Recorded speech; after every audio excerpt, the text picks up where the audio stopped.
Selamat sore saudara-saudara dimanapun saudara berada. Kita akan melaksanakan ibadah sore hari. Mari kita siapkan hati dan pikiran. Kita akan menyanyi dari Kidung Gita Bakti nomor 156, nama Yesus berkumandang. Bait pertama saja. Nama Yesus berkumandang di sejarah dunia. Nama Yesus menyampaikan damai dan bahagia. Hai, dengarkan panggilannya dan tinggalkan dosamu. Tiap orang yang percaya pada Dia berteduh.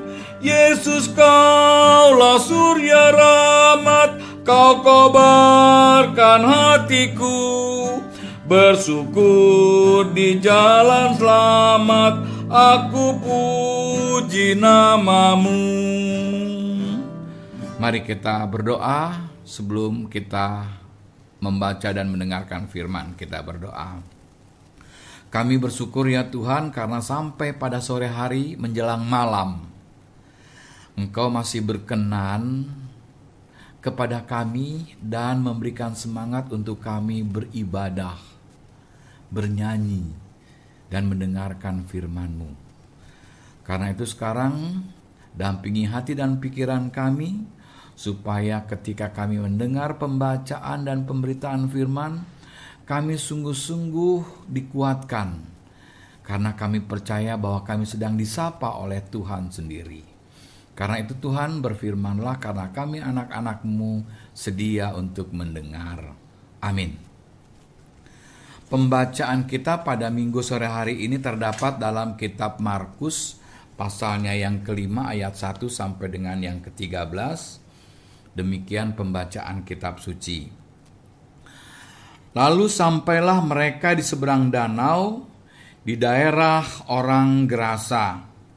Baru saja Yesus turun dari perahu, datanglah seorang yang kerasukan roh jahat dari pekuburan menemui Dia. Orang itu diam di sana dan tidak ada seorang pun lagi yang sanggup mengikatnya, sekalipun dengan rantai. Karena sudah sering ia dibelenggu dan dirantai, tetapi rantainya diputuskannya dan belenggunya dimusnahkannya, sehingga tidak ada seorang pun yang cukup kuat untuk menjinakkannya. Siang malam ia berkeliaran di pekuburan dan di bukit-bukit sambil berteriak-teriak dan memukuli dirinya dengan batu. Ketika ia melihat Yesus dari jauh, berlarilah ia mendapatkannya lalu menyembahnya. Dan dengan keras ia berteriak, "Apa urusanmu dengan aku, hai Yesus anak Allah yang maha tinggi? Demi Allah, jangan siksa aku." Karena sebelumnya Yesus mengatakan kepadanya, "Hai engkau roh jahat, keluar dari orang ini." Kemudian ia bertanya kepada orang itu, "Siapa namamu?" Jawabnya, "Namaku Legion, karena kami banyak." Ia memohon dengan sangat supaya Yesus jangan mengusir roh-roh itu keluar dari daerah itu. Adalah di sana, di lereng bukit, sejumlah besar babi sedang mencari makan. Lalu roh-roh itu meminta kepadanya, katanya, "Suruhlah kami pindah ke dalam babi-babi itu. Biarkanlah kami memasukinya." Yesus mengabulkan permintaan mereka, lalu keluarlah roh-roh jahat itu dan memasuki babi-babi itu. Kawanan babi yang kira-kira 2.000 jumlahnya itu terjun dari tepi jurang ke dalam danau dan mati lemas di dalamnya. Sampai sekian jauh pembacaan kitab suci. Berbahagialah setiap orang yang senantiasa rindu untuk mendengar dan melakukan firman Tuhan dalam keseharian hidupnya. Haleluya. Saudara-saudara yang sama dikasih oleh Yesus Kristus, pada suatu malam beberapa tahun yang lalu di satu jemaat, saya pernah ditelepon oleh seorang penatua. Tentu teman sepelayanan saya. Dia memberitahu kepada saya bahwa putri dari keluarga X atau anak perempuan dari keluarga X sedang kerasukan setan. Lalu ia bilang, apakah Pak Pendeta bersedia untuk datang mendoakannya? Saya katakan oke, gak ada masalah. Apakah Bapak siap menjemput saya? Singkat cerita, tibalah beliau, Bapak Penatua ini, ke rumah saya dan kami berdua pergi ke tempat keluarga X. Kami dijemput oleh Bapak itu, Bapak yang anaknya sedang katanya kerasukan setan. Lalu dia menceritakan kepada saya bahwa tadi putrinya teriak-teriak histeris dan berbicara yang tidak jelas. Lalu saya katakan, apakah sebelumnya pernah terjadi kepada putri Bapak ini seperti ini? Dia katakan tidak pernah, Pak. Baru kali ini terjadi. Lalu saya tanya lagi, bukankah dia baru tamat SMA? Iya. Dan apakah dia rencana kuliah? Selalu saya tanya begitu, tapi dia tidak pernah menjawab. Padahal kalau lihat angka studinya, angka raportnya, angka ujiannya bagus. Dan kami siapkan untuk dia kuliah. Saudara-saudara, lalu saya bertanya, sekarang dia di mana? Katanya ada di kamar bersama ibunya. Tetapi sedang tidur, tapi kadang terkaget-kaget. Bangun, lalu tidur, bangun, jadi antara sadar dan tidak sadar. Lalu saya katakan, apa sekarang yang Bapak harapkan dari saya? Tetapi sebelum itu dia katakan, mungkin Pak, menurut saya atau saya curiga bahwa putri saya ini jangan-jangan diguna-guna. Atau didoti, dikasih doti oleh teman prianya. Ya, saya hanya diam, nunduk, mengangguk. Lalu saya tanya, apa yang Bapak harap atau Bapak ingin saya perbuat? Dia katakan, tolong Pak, doakan kami. Lalu kami diajak masuk bersama Bapak Penatua tadi untuk berdoa di dalam. Sebelum berdoa, saya panggil nama putri itu. Lalu ia terbuka matanya. Dan saya lihat bahwa ada sesuatu yang ingin disampaikan oleh si putri itu. Saudaraku yang kekasih, masih ada dan bahkan mungkin banyak di antara orang termasuk warga gereja yang hampir-hampir tidak mengetahui atau tidak memahami batas antara atau perbedaan antara orang yang kerasukan setan dengan orang yang jiwanya sedang sakit, meronta-ronta karena depresi. Hampir orang mengatakan itu kemasukan setan. Kalau orang yang kemasukan atau kerasukan roh jahat, pada dirinya ada sesuatu yang masuk, meronta-ronta karena sesuatu yang masuk roh jahat itu. Orang yang sedang depresi berat sama. Dia juga meronta-ronta, berteriak, bahkan menggigit-gigit tangannya seperti yang dikatakan oleh Bapak tadi. Tetapi bukan karena ada sesuatu yang masuk mempengaruhi jiwanya, melainkan ada sesuatu yang akan dikeluarkan oleh orang itu lewat perilakunya yang seperti orang kesurupan. Menurut saya, anak ini sedang mengalami depresi berat, bukan kerasukan setan. Tetapi kita harus bisa juga menghormati, menghargai pendapat siapapun. Walaupun kalaupun ingin dirubah ya harus pelan-pelan. Saudaraku yang kekasih, bacaan Alkitab pada minggu sore ini menceritakan tentang Yesus mengusir roh jahat yang sedang menguasai seseorang. Kesaksian ini benar bukan hanya diceritakan oleh Markus pasal 5, tetapi kesaksian ini juga diceritakan oleh Matius pasal 8 dan Lukas pasal 8 sama. Tentu dengan cara pandang yang berbeda. Di dalam kitab Markus, narasinya dimulai dari kedatangan Yesus beserta para murid di daerah orang Gerasa. Daerah itu terletak di pesisir timur Danau Tiberias. Kehadiran mereka disambut oleh orang yang kehidupannya sedang disiksa, dipengaruhi oleh roh jahat sehingga ia menyiksa diri. Ia berteriak-teriak, ia tidak lagi terkendali. Dikatakan di dalam ayat 3, tidak ada seorang pun lagi yang sanggup mengikatnya. Juga dalam ayat 4 ditegaskan sama. Tidak ada seorang pun yang cukup kuat untuk menjinakkannya. Sebab ikatan dengan rantai besi pun dapat diputuskan dan belenggu dapat dimusnahkan. Orang itu tiap hari kerjanya hanya berteriak di pekuburan, di bukit-bukit. Ia menyakiti dirinya, memukul-mukul badannya. Roh jahat yang ada dalam jiwa orang itu membuat orang itu tidak dapat lagi melakukan sesuatu dengan kesadarannya yang baik, yang benar. Oleh karena itu masyarakat di sekitar Gerasa menyingkirkan dia di daerah pekuburan yang letaknya agak jauh dari pemukiman penduduk. Sebab mereka semua sudah kewalahan.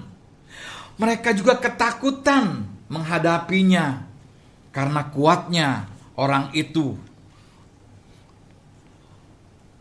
Ketika orang itu melihat Yesus datang bersama rombongannya, ia langsung berlari menghampiri Yesus, lalu menyembah Yesus. Tetapi setelah itu ia kembali berteriak dengan nada keras sambil berkata, "Apa urusanmu dengan aku, hai Yesus, anak Allah yang Maha Tinggi? Demi Allah, janganlah kamu menyiksa aku, janganlah engkau menyiksa aku." Ayat 7. Kalau penjelasan di dalam kitab atau Injil Markus, ada tambahan lagi, ia katakan demikian. "Apa urusanmu dengan kami, hai anak Allah? Apakah engkau kemari untuk menyiksa kami sebelum waktunya?" Saudara, dari uraian ayat 6 dan 7 di atas memberikan pengertian kepada kita tentang dua hal. Pertama, bahwa orang yang sedang dirasuki roh jahat atau iblis, sikap, perilaku, dan semua pernyataan-pernyataannya labil, tidak konsisten. Ada kebohongan-kebohongan.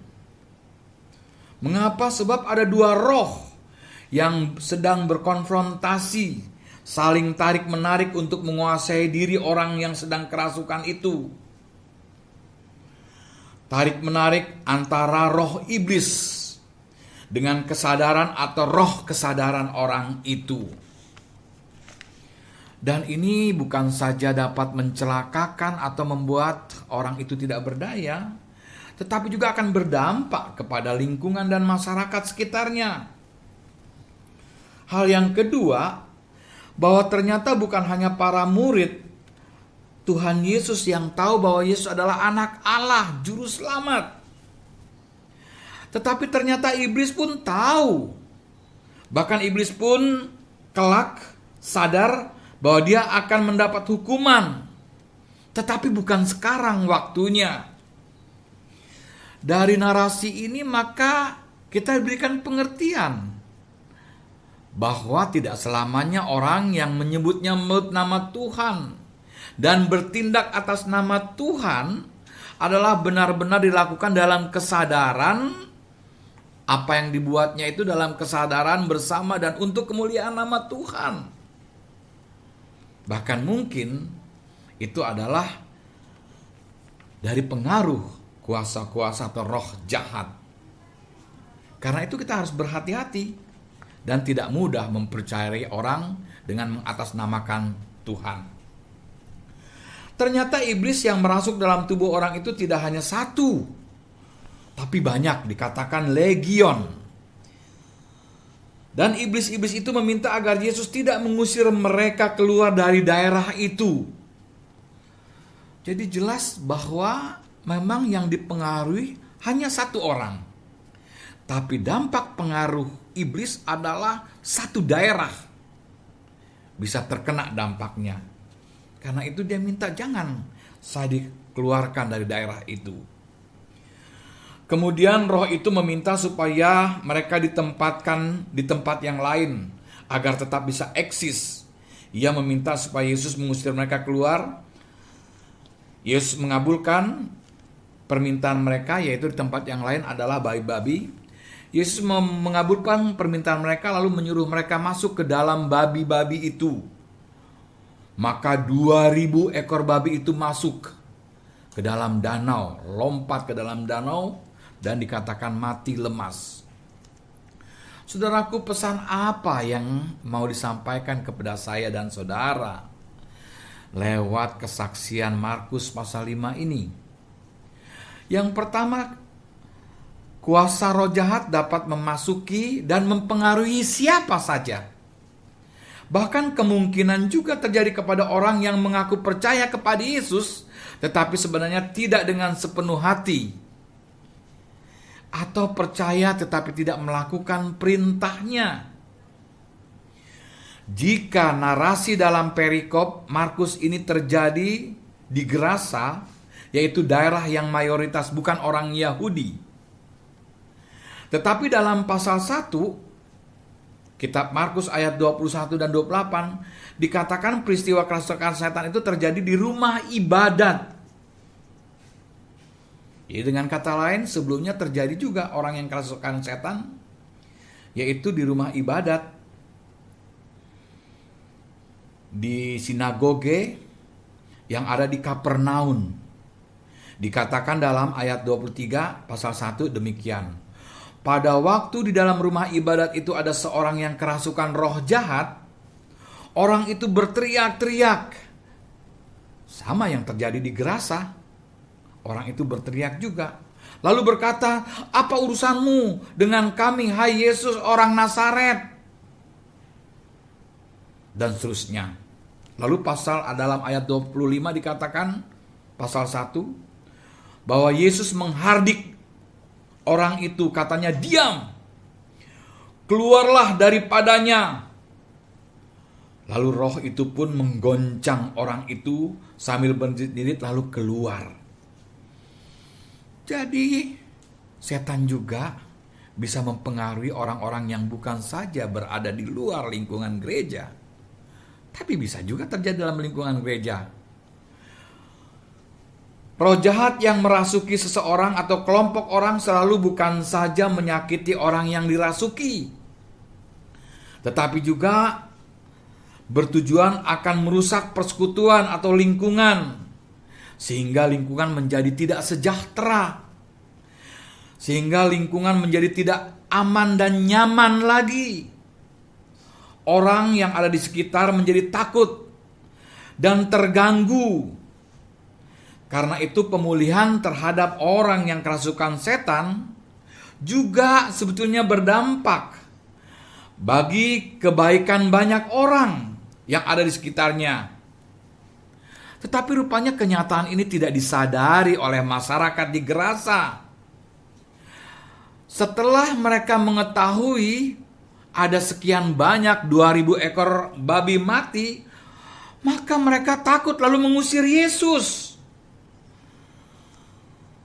Dan itu dikatakan di dalam ayatnya yang ke-17, lalu mereka mendesak Yesus supaya ia meninggalkan daerah mereka. Rupanya mereka mungkin takut terjadi kerugian-kerugian lagi di mana ternak hewan mereka akan habis karena ulah Yesus yang datang di Gerasa. Yang selanjutnya, yang ketiga, pesan yang ketiga ialah bahwa gejala-gejala orang yang dirasuki roh kejahatan tidak selamanya hanya nampak pada tubuh yang digoncang-goncang atau yang berteriak-teriak dengan mulut keras hingga keluar busa di mulut. Tetapi gejala lain tentang orang kerasukan setan sering terjadi justru adalah melalui pikiran dan tindakannya yang buruk. Seperti melakukan hal-hal yang tidak menyenangkan Tuhan, hal-hal yang merugikan orang lain, hal-hal yang hanya tertarik untuk kepentingan dan kepuasan diri sendiri. Orang itu dengan sadar melakukannya, tapi ia tidak tahu bahwa pikiran, rencana, dan tindakannya itu sebenarnya adalah karena pengaruh kuasa jahat.